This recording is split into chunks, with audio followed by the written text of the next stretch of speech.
हाथी और चूहा की कहानी। एक राज्य में एक राजा का शासन था। हर सप्ताह पूरी शानो शौकत से नगर में उसका जुलूस निकला करता था, जहां प्रजा उसके दर्शन किया करती थी।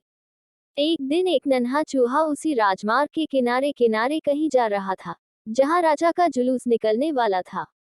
वह चूहा था तो छोटा सा, मगर उसका घमंड बहुत बड़ा था और वह खुद को सर्वश्रेष्ठ और महान समझता था।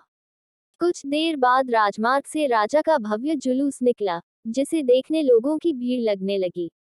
राजा अपने पूरे दल बल के साथ था। उसके सैनिक उसे घेरे हुए थे। कई मंत्री और अनुचर उसके पीछे थे। वह एक विशाल शाही हाथी पर सवार था। हाथी शाही था, इसलिए उसे भव्यता से सजाया गया था और उसकी शान भी देखते बनते थी। जुलूस में हाथी के साथ एक शाही बिल्ली और एक कुत्ता भी थे। राजा का जुलूस देखने को उमड़ी भीड़ राजा के साथ साथ उसके शाही हाथी की भी प्रशंसा कर रही थी। यह सुनकर घमंडी चूहे को बहुत बुरा लगा।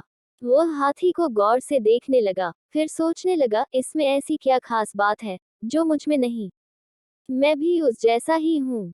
मेरे पास भी दो आंखें, दो कान, एक नाक और चार पैर हैं। फिर उसकी इतनी प्रशंसा क्यों? उसके विशाल शरीर के कारण, लंबी सूंड के कारण, छोटी छोटी आंखों के कारण या झुर्रीदार चमड़ी के कारण? किस कारण? एक बार तुम लोग मुझे देख लो, उस हाथी को भूल जाओगे। मैं हाथी से ज्यादा महान हूँ। चूहा ये सब सोच ही रहा था कि शाही बिल्ली की नजर उस पर पड़ गई और उसकी लार टपक गई। जुलूस छोड़ वह उसकी ओर लपकी। फिर क्या था? चूहा अपनी सारी महानता भूलकर दुम दबाकर भागा। भागते भागते वह हाथी के सामने आ गया। आगे बढ़ते हाथी ने उस बिद्दी से चूहे को देखा तक नहीं और अपना विशाल पैर उठा लिया। चूहा उसके पैर के नीचे कुचलने ही वाला था, मगर किसी तरह उसने खुद को बचाया। वहां से बचा तो खतरनाक कुत्ता सामने था, जो उसे देखकर गुर्राया।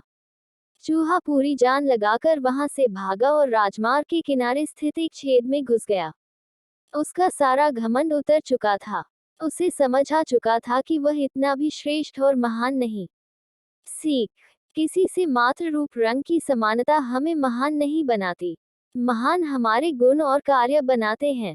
यह वीडियो आपको पसंद आए तो लाइक कीजिए, चैनल को सब्सक्राइब कीजिए।